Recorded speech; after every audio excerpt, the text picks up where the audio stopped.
Isang pinagpalang araw sa ating lahat. So, ngayong araw is July 20, 2024. Ngayon is ipagpapatuloy lang natin yung ating nasimulang series ng ating devotion. So, bago natin simulan yung series ng ating devotion is muli muna nating balikan yung naging series natin last time para sa mga bago lang na tagapanood at tagapakinig ng ating devotion. So, yung series natin last time ay Give yourself fully to the work of the Lord. Kumbaga, sa buhay natin sa mundong ito is napakaikli lang. Hindi natin alam kung kailan tayo mamatay. Kaya yung mga buhay natin or yung araw-araw na binigay sa atin ng Lord is gawin na natin kung ano nga ba yung kagustuhan niya or nakasaad sa kanyang salita. Yung sa kanyang, sa Word of God, sa Bible. Yung mga mission, which is nga yung maging disciple tayo sa iba.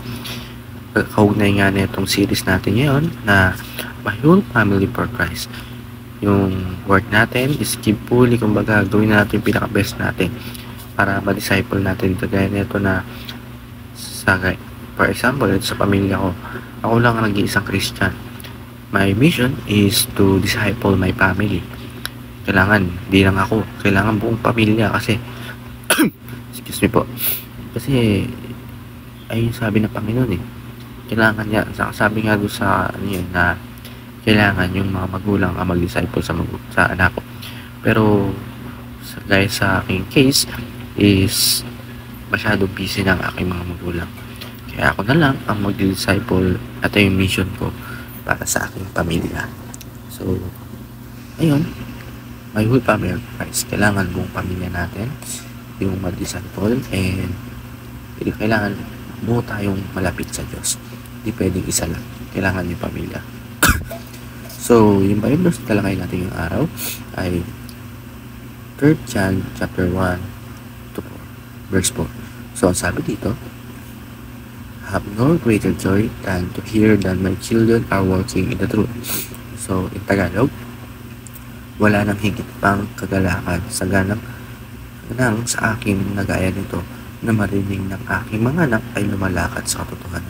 So tayo, mga anak tayo ng Diyos na tuwan-tuwa. Siyempre, sino mga magulang, kahit nga sa magulang natin, di ba, na matutuwa kung yung anak niya ay sumusunod at ginagawa yung tama. Wala naman siguro magulang yung matutuwa na mali yung ginagawa ng anak niya at ikapapahamak ito. Ang Panginoon, pag tamang ginagawa natin at na mumulat tayo sa katotohanan is more blessing ay ibigay sa atin at tuwan-tuwa siya. So, para lumako yung ating talakayan, tayo lumako sa unang nating katuruan. Ang unang nating katuruan, our greatest influence occurs during our children formative years. So, yun nga, kailangan may influensya natin yung mga anak natin na gumawa ng tama. Gawin nila yung mga dapat according to our God. Number 2, our greatest legacy is our love for God. So, yung mga ikli lang ang buhay sa mundo.